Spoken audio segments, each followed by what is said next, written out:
How to fix application not appearing on Realme device screen.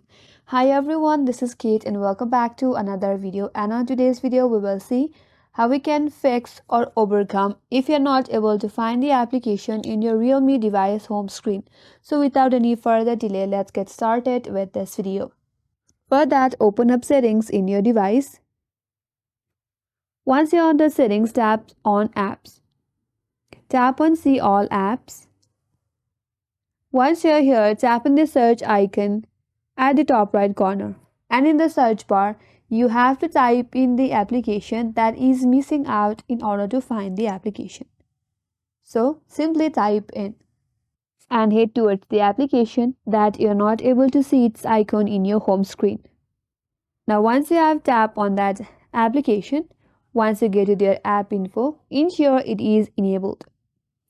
If you see enable button under the app info, that means your application is disabled, due to which you are not able to find the application icon in your home screen. So from there, tap on enable. After you have enabled it, you can go back and then you will be able to locate your application in your home screen now.